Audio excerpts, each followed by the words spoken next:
वो ब्लैंकेट किसी ने खींच लिया, उसको ये फील होता है। और रोज रात को ना उसको ऐसे लगता था उसके साथ कोई इंटीमेट हो रहा है। ओके। और उसको वेट ड्रीम्स आते थे, बॉडी पे ना ऐसे निशान आने लगे, ब्लू कलर के, पर्पल कलर के ऐसे, और रोज नया एक। तो बहुत बार ऐसा फील होता है कि हम चारों के अलावा और भी कोई है जो यहाँ पे प्रेजेंट है, लेकिन तू याद रखना, मैं तुझे एक भी दिन चैन से नहीं जीने दूंगा। वो एक कॉर्नर को देख के भौंकता ही भौंकता था। Hey guys, welcome back to my channel story time with Jenny. So आज हम लोग सुनने वाले हैं और मैं बताने वाली हूँ आप लोग को एक हॉरर स्टोरी। आज ही मैं अपने दोस्त को मिली थी और आज ही उसने मुझे इतनी माइंड बोगलिंग स्टोरी बताई है जिसकी वजह से मेरे को 1 से 2 बार गूज़बम्स आए बॉडी पे। वो सुनने के बाद मैं तो इमेजिन भी नहीं कर सकती हूँ कि अगर ये किसी भी, मतलब मेरे साथ तो नहीं, पर किसी के साथ भी ना नहीं होना चाहिए। मतलब इट वाज सो बैड। सुनने के बाद ही बुरा फील होता है and at the same time ऐसा लगता है कि ऐसी चीजें लाइफ में ना हो, that is better. So starting with the story, we have a main character. तो मेन कैरेक्टर नाम है Muskan. Let's keep her name मुस्कान।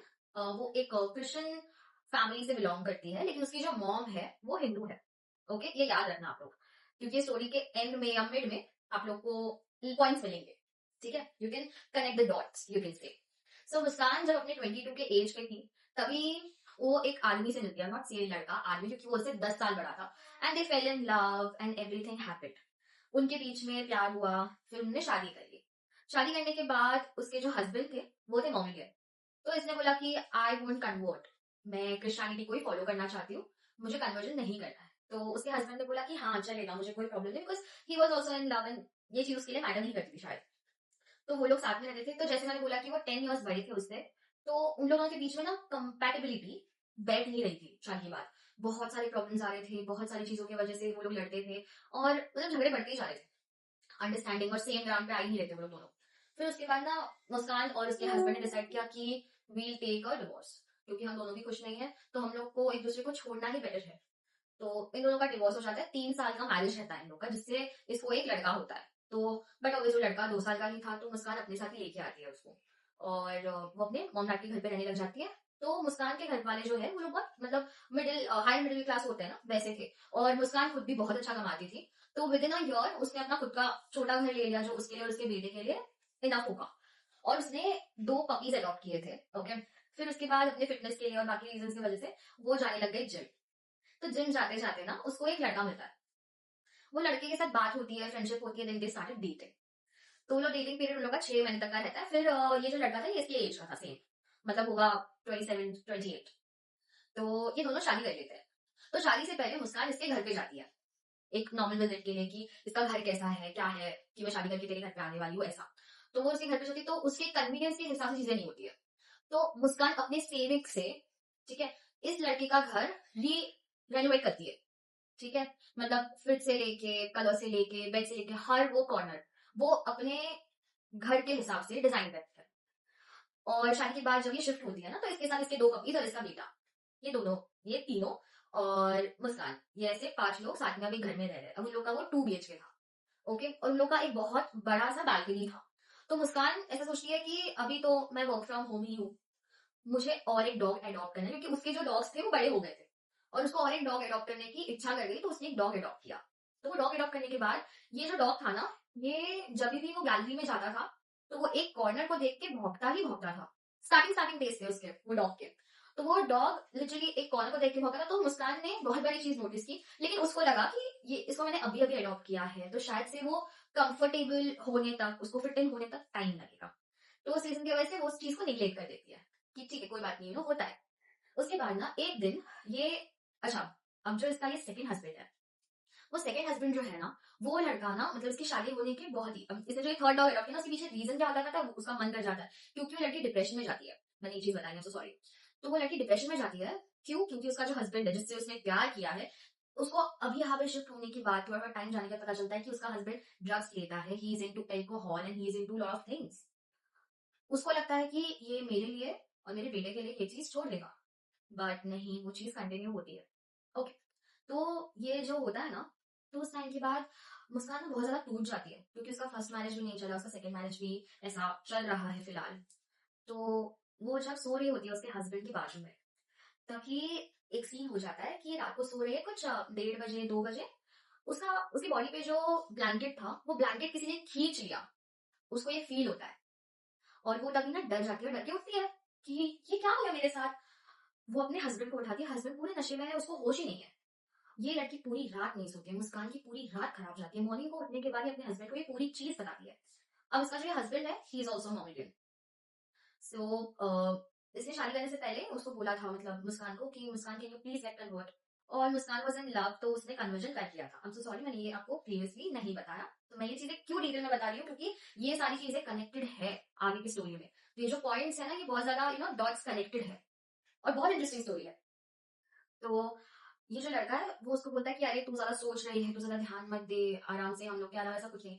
तो क्या है ना, जब मुस्कान अकेली रहती है, मतलब वो, उसके डॉग्स और उसका बच्चा, और जब उसका हस्बैंड आजू बाजू में नहीं रहता, तो मुस्कान को ना बहुत बार ऐसा फील होता है कि हम चारों के अलावा और भी कोई है जो यहाँ पे प्रेजेंट है, लेकिन मुझे दिख नहीं रहा है। और वो बहुत ज्यादा ऐसा, मतलब डर बैठता है ना मन में कि कोई देख रहा है मुझे, एक फील आता है कि यार इस एंगल से मुझे कोई देख रहा है, उस एंगल से मुझे कोई देख रहा है, तो वैसा। तो मुस्कान ना ये चीज अपने मॉम से शेयर करती है। तो ये मॉम से शेयर करने के बाद ना उसकी मॉम ऐसे बोलती है, मैंने देखो पहले ही बोला था मुझे ये लड़का पसंद ही नहीं है, तूने क्यों शादी की, ऐसा। मतलब उन लोग का थोड़ा, उसका और उसकी मॉम का झगड़ा हो जाता है उस चीज पे। तो उसकी मॉम ना फोन रखने के टाइम पे बोलती है, मैं तेरे को एक टोटका देती हूँ, प्लीज वो टोटका आजमा लेना, अगर कोई नेगेटिव एनर्जी होगी तो तुझे समझ में आ जाएगा, वो इशारा मिल जाएगा। तो जैसे उसके मॉम ने बोला होता है टोटका, वैसे वो करती है। करने के बाद उसको कुछ भी नहीं फील होता है, मतलब जैसे उसकी मॉम ने बोला था कि देखो ऐसा फील होगा, वैसा कुछ भी नहीं होता है। तो फिर वो सोचती है कि शायद से मैं अपनी शादी से परेशान हूँ, मैं बहुत ज्यादा ओवर थिंक कर रही हूँ, maybe that is the reason कि मैं इतनी सारी चीजें हेलोसिनेट कर रही हूँ कि मेरे साथ ये हो रहा है, मेरे साथ वो हो रहा है। फिर ना धीरे धीरे जैसा टाइम पीरियड बीतते जाता है, 1 साल, 1.5 साल, 2 साल, ये लड़के की, मतलब उसका जो हस्बैंड होता है सेकंड, वो इसके साथ और गंदा बर्ताव करने लग जाता है और वो मुस्कान ले नहीं पाती है। तो वो एक रात को उठ के बोलती है कि मेरे को तेरे साथ रहना है। They had a very big fight. तो वो अपने बेटे को और अपने डॉग्स को लेकर चली जाती है अपनी मॉम के घर पे। तो उसके मॉम और डैड बहुत सपोर्टिव थे, जैसा जो भी था। तो उसके मॉम उसको अपने घर पे रख लेते हैं, मॉम डैड। और ये लोग ने अभी डिवोर्स के लिए फाइल कर दिया, ठीक है। डिवोर्स के लिए फाइल करने के बाद 2 साल तक वो जो लड़का है, उसका सेकंड हस्बैंड, वो उसको ना ऐसे रखड़ाते रहता है, नहीं दूंगा, नहीं दूंगा, नहीं दूंगा, देखो डिवोर्स नहीं दूंगा मैं। फिर 2 साल के बाद ना फाइनली ऐसा होता है कि उसको वो डिवोर्स देना ही पड़ता है, बहुत सारे रीजन की वजह से। तो ना वो जब डिवोर्स देने के लिए, मतलब जब पेपर साइन करने के लिए आता है ना, तभी वो मुस्कान को पेपर साइन करने के बाद एक ही चीज बोलता है, धमकाता है कि तूने डिवोर्स तो ले लिया, लेकिन तू याद रखना मैं तुझे एक भी दिन चैन से नहीं जीने दूंगा। मुस्कान कभी डर जाती है, सोचती है कि अगर इसने कुछ कर दिया तो मेरा बेटा है, बाकी सब कुछ है।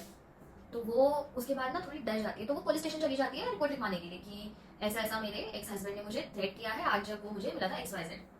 तो उसके बाद अपने मॉम के घर पे जाती है। और फिर ना 2-3 महीने के बाद, क्योंकि मुस्कान एक बहुत अच्छे प्रोफाइल पे थी, वो बहुत अच्छा जॉब करती थी, तो उसके पास उसके ऑलरेडी सेविंग्स और बाकी सारी चीजें थी, तो उसके थ्रू ना वो लड़की एक घर ले लेती है उसके मॉम डैड के घर के सामने ही, ताकि बेटा, डॉग्स, मतलब उसका पॉपुलेशन, उसका बोझ उसके मॉम डैड को ना फेस करना पड़े, कि मैं इंडिपेंडेंट हूँ, आपके पास ही हूँ, सब कुछ है, बट मैं सामने वाले घर में रहूँगी, ऐसे। तो वो सामने वाले घर में शिफ्ट होती है। अब इसमें ट्विस्ट ऐसा है कि उसको मेडिकल प्रॉब्लम हो जाता है। अब उसको कोई PCOD का प्रॉब्लम नहीं है, PCOS का प्रॉब्लम नहीं है, ठीक है, लेकिन उसके पीरियड्स आने बंद हो जाते हैं 1.5 साल तक। वो हर एक डॉक्टर, हर एक हॉस्पिटल, हर एक रिपोर्ट उसने निकलवा ली चेक करने के लिए। उस डॉक्टर्स ने भी उससे वो रिपोर्ट निकलवा के उसको ये बोला कि नॉर्मल रिपोर्ट है, पॉसिबल है कि आपको पीरियड्स नहीं आ रहे, ऐसा हो ही नहीं सकता ये हो। अब वो इस चीज से बहुत परेशान है कि पीरियड्स नहीं आ रहे, ये नहीं हो रहा है, वो नहीं हो रहा है। अब फाइनेंशियली उसको कोई प्रॉब्लम नहीं हो रही है, बट उसको मेंटली प्रॉब्लम हो रही है, फिजिकली प्रॉब्लम हो रही है। तो ना वो ऐसे ही, हम जब अपने दोस्तों को कैचअप करते हैं, तो अपने दोस्त से कैचअप करती है, उसकी दोस्त उसको ना एक सजेशन देती है कि यू नो व्हाट, तू ना किसी को दिखा दे एक बार, मतलब मेडिकली सब कुछ कर लिया, ओके ठीक है, लेकिन तू किसी को दिखा दे एक बार। तो ये ना चर्च जा रही थी, तो ये चर्च गई, इसने, इसकी एक फादर से मीटिंग हुई, फादर ने बोला कि देयर इज अ स्पिरिट, और उन्होंने उसके ऊपर प्रेयर्स किए, हर वो चीज़ की। तो उसको पीरियड्स आ गए, ठीक है। तो उसको लगा कि शायद से ये ऐसे ही था, वो उसने ऑलरेडी धमकी दी थी, तो उस रीज़न की वजह से उसने वो किया होगा, जो भी है, लेकिन नाउ आई एम सेफ।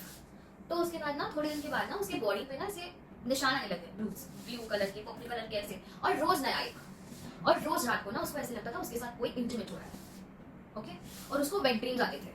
तो वो सपने में जो चीज उसको दिख रही है और उसके साथ जो बॉडी पे हो रहा है, वो उस चीज को रियलिटी और इसमें वो कुछ कर ही नहीं पा रही थी, समझ ही नहीं पा रही थी। तो विद इन 15 डेज, मतलब चर्च से ये सब कुछ करने के बाद, वो ना जाती है एक मौलाना के पास। तो मौलाना के पास जाने के बाद उसको मौलाना बोलते हैं कि तेरे ऊपर 2 जिन, जस्ट इमेजिन, 2 जिन छोड़े गए। मतलब जितना मैंने सुना है स्टोरीज में, जितना मैंने पढ़ा है, जिन एक ऐसी चीज है कि आप उनसे जीत नहीं सकते हो, इट इज वेरी डिफिकल्ट, क्योंकि वो बहुत ढीठ होते हैं। और ऐसा होता है ना कि कुछ चीजें आपके बियॉन्ड होती है, और वो ऐसे होते हैं ना कि आप उनको कोई पार्ट पूछा, ये सारी चीजें करवा के आप उनसे ना आप गुस्से में आके वो ये नहीं कर सकते। आप अगर उनको रिक्वेस्ट करो, ये करो, उसी तरीके से झंझनाट छोड़ के जा सकती, वरना झंझनाट लेके चले जाते हैं। मेरे पास एक बहुत क्रेजी स्टोरी है, लेकिन मैं वो ये वाले वीडियो में नहीं बताऊंगी, मैं वो नेक्स्ट वीडियो में बताऊंगी।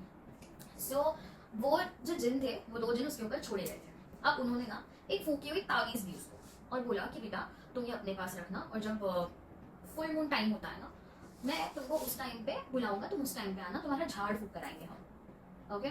तो वो ना ये तावीज लेके जाती है, वो सारी चीजें अपने मॉम को बताती है। ऑलरेडी चर्च वाली चीज तो उसके मॉम को पता होती है, ये वाली चीज भी बताती है। तो वो थोड़ी डर जाती है ये सारी चीजों से, क्योंकि उसको समझ में नहीं आ रहा था कि उसके साथ क्या हो रहा है। फिजिकली भी वो बहुत ज्यादा ना वीक पड़ रही थी। तो ये जो तावीज दी गई थी 2 दिन के अंदर, ठीक है, 2 दिन के अंदर वो तावीज गायब है। वो ढूंढ रही है, क्योंकि उसने वो हाथ में पहनी हुई थी साइड पे। तो वो ढूंढती है ढूंढती, उसको मिलती नहीं है। वो अपनी मॉम को बताती है कि ऐसा ऐसा हो गया मम्मी। तो उसकी मॉम उसको अपने कुल देव के पास लेके जाती, कुल देव होते हैं, तो कुल देवी के पास लेके जाती है गाँव। तो वो यहाँ से गाँव जाती है। वो कुल देवी के पास एक बहुत सिद्ध पंडित रहते हैं। वो सिद्ध पंडित को ये लोग मिलते हैं, तो वो बताते हैं कि हाँ तेरे पीछे 2 जिन लगे हुए हैं, दिख रहा है, और ये बहुत तकलीफ दे रही है, छोड़ेंगे ही नहीं तुझे। ऐसे है ना कि वो ऐसे उनको तेरी इतनी आदत हो गई है कि वो तुझे लेके ही जाएंगे। अभी वो तेरे साथ खेल रहे हैं, वो तेरे को लेके जाएंगे। ये उनके वर्ड्स थे, ठीक है। तो ये लड़की ना डर जाती है, क्योंकि उसको पता है उसके पीछे उसका लड़का है, बराबर है, उसके मॉम डैड है। तो एक डर मन में बैठ जाता है। तो इसके ऊपर तोड़ क्या है, ऐसा उन लोगों को पूछा जाता है, मतलब पंडित जी को पूछा जाता है। तो वो बोलते हैं कि इसके ऊपर तोड़ यही है कि हम कुलदेवी की पूजा करेंगे। अभी जो आने वाला एक मास है, तब 21 दिन की पूजा होगी, लेकिन वो दिन आने के लिए 7 दिन बाकी है।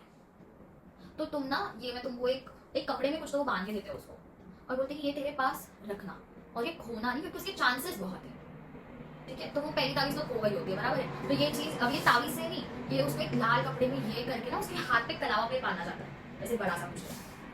तो वो पहन के उसके घर जाती है, और वो सोती है। 4 दिन के बाद उसके हाथ के ऊपर का जो कलावा है वो निकल जाता है। जो चीज बांधी होती है पंडित जी ने, वो निकल जाती है।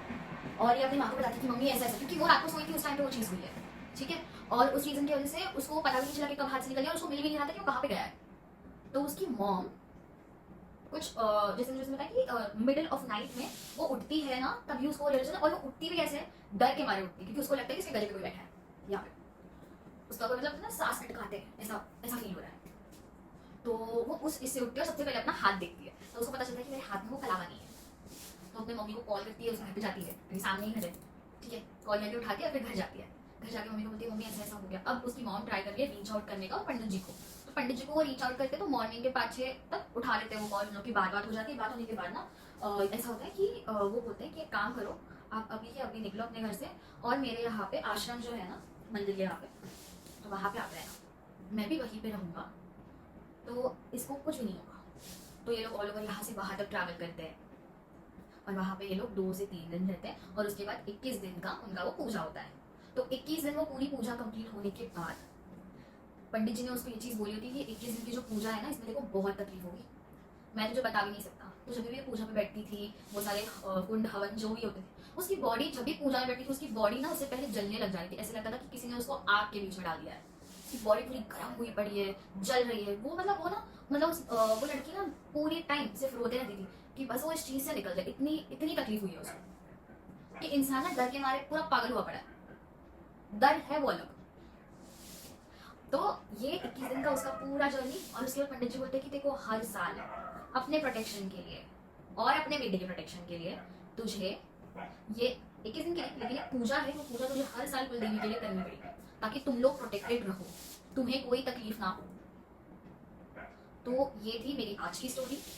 आई hope you like the whole story, क्योंकि ये स्टोरी ना थोड़ी डिस्टर्बिंग भी है, क्योंकि वो लड़की इतनी सारी चीज़ों से जा रही थी। उसके साथ वो स्पिरिट्स बोल लो, एंटिटीज बोल लो, फिजिकल हो रही है, मेंटल हेल्थ। तो वो लड़की जब उस सब चीज़ें से लड़की, वो लड़की इतनी डिप्रेशन में थी, इतनी डिप्रेशन में थी कि उसने 1 से 2 बार तो सुसाइड करने का ट्राई किया कि भाई मैं मर जाऊंगी तो मेरे से ये चीज़ें खत्म हो जाएंगी। तब उसकी मॉम ने बोला कि चीज़ें ऐसी खत्म नहीं होती है।